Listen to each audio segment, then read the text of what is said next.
Good morning, everybody. Welcome again to another edition of Park Roots. My name is Carman, the Director of Education here at the Parklands of Floyd's Fork. The last time we saw each other back in November, we were talking about forest management here at the park and how our priorities are to maximize biodiversity and to preserve this landscape for future generations.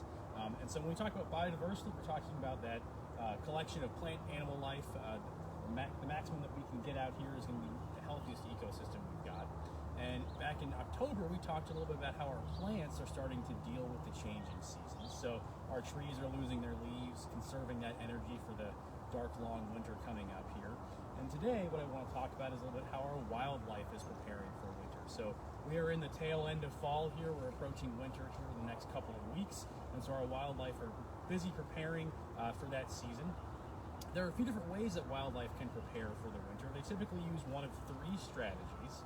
The first being migration. So rather than spending your winter here where it's cold, it's dark, maybe wet here in Louisville, they're going to get out of here, head south to warmer weather. So animals like indigo buntings, they're birds that are here in the spring and summer. They're breeding here. They're very beautiful, iridescent blue color that you see flying around quite a bit.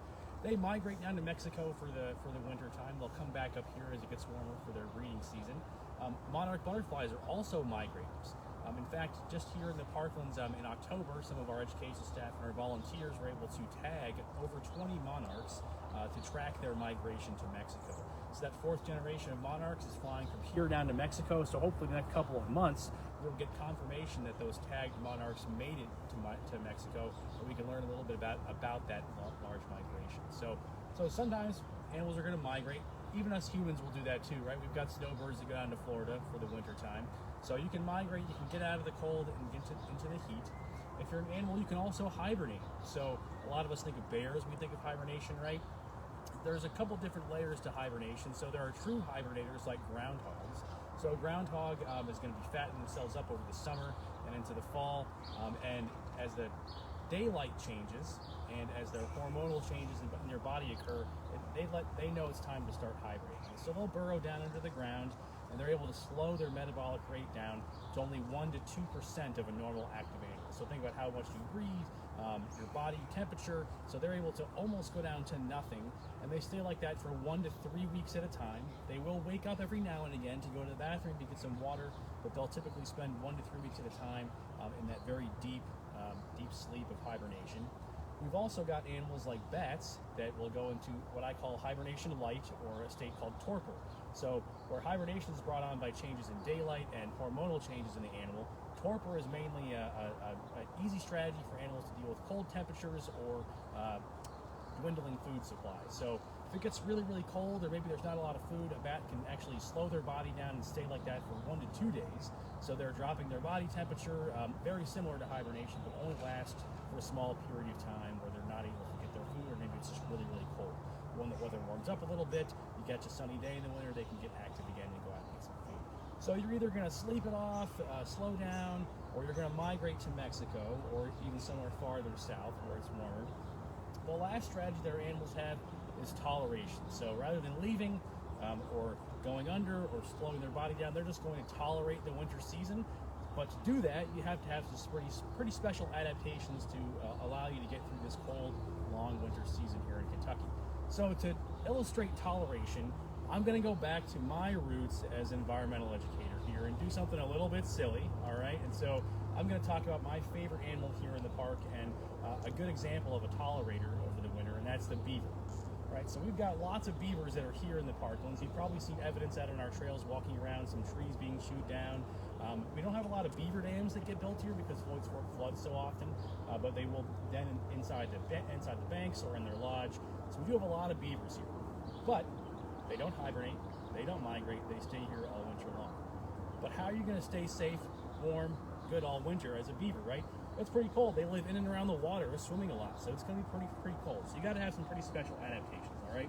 So I don't look very beaver-like right now, or maybe I do. Hopefully I don't, but I'm going to try and make myself look like a beaver. So the first thing we need to make it through this long winter is some beaver fur, right? So beaver fur, very special here. I'll go ahead and just kind of put it over me like this. So the beaver fur, it's got two different layers of fur to it. So these long fur, this long hair on top, the beaver can spread their castor oil, a special oil they produce, on that fur, and essentially that oil is making them waterproof. So when they get out of the water to go look for some food, all that water is going to roll off their back and keep them dry. That's a good adaptation to have if you want to survive in the winter, right?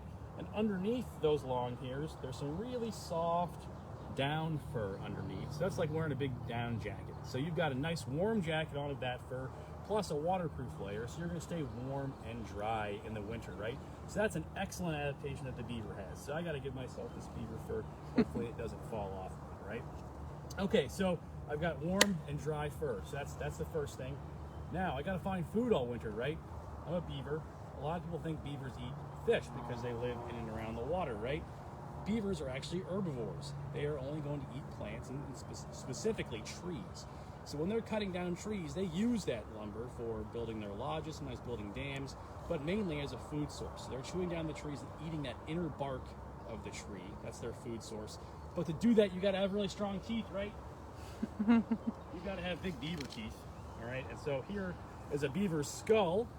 And so what I ask our kids when I do this with them is, you see their big front teeth, right? Now, are all beaver teeth orange, or did I just forget to brush my teeth this morning? Usually they all laugh. Maybe I forgot to brush my teeth. But in fact, all beavers and even all rodent front teeth are orange like that, because that orange is a protective color, protective enamel. So when you're chopping down trees, you gotta have really strong teeth, right? If we tried to bite into a tree, our teeth would crack and break, it would hurt. But these guys have very strong protected teeth, so they can chew into that wood without their teeth cracking. So I've got my long, excellent teeth to chew down wood to get my food. I've got warm, dry fur to stay warm and dry all winter long. One more thing I need, and this is a little bit, most people don't think about it when you think of beavers, but when I'm going into my house, my den, for maybe it's in the stream bank, maybe a lodge, generally my entrance is under the water. So my front door is under the water, right? I have to be able to see under the water to figure out where I'm going to get into my lodge to stay nice and safe with my family. But when we swim in our pools or in the ocean, go snorkeling, something like that, we got to wear goggles because our eyes aren't made for the water. Beavers don't wear goggles. I've never seen one wearing goggles. However, they do have very special eyes that help them see under the water. So they've got eyelids just like we do, where we can close our eyes and go to sleep, right? They've got that set too. They've also got a set of clear eyelids that can close over their eyes like a pair of goggles, so they can see under the water. So you gotta get some goggles. All right, let me see if I can get these on here without my fur falling off too much. Okay, so I've got nice long teeth to keep myself access with food all winter long. I've got really warm fur that's gonna keep me dry with that castor oil on. I've also got my goggles to see my front door to get into my safe and warm lodge. So I think I'm gonna be pretty good over the winter. Now, Beth, my camera woman here, should I go ahead and jump into the water to finish this off, Beth? Oh, no, I'm not gonna do that. But so beavers are excellent tolerators. They're going to use these adaptations they've got to tolerate this really cold, dark winter. But they'll make it through to the spring, where you've got new trees growing, more access to food, longer days. So they're going to tolerate that winter. Now, however you deal with the winter, whether you migrate down to Florida, whether you hibernate, stay in your house all winter, or don't go very far, or you tolerate the winter, I encourage you to try to come out to the park over the winter. I know it's not sometimes the best weather, but it's sometimes the best time to see the park. There's not as many people. You don't have as many leaves in the trees. You can see a lot more birds. You've got beautiful sunny days. So I encourage you all to come out to the park over this winter, over this holiday season with your family. And I thank you all for supporting us throughout this year over Park Roots. If you love the park, please consider becoming a member. We are a donor-supported public park. We don't receive any tax dollars for operations. So by watching Park Roots and by becoming a member, you are supporting everything that we do. So have a great holiday season. I will see you all again next year for another edition of Park Roots. Take care.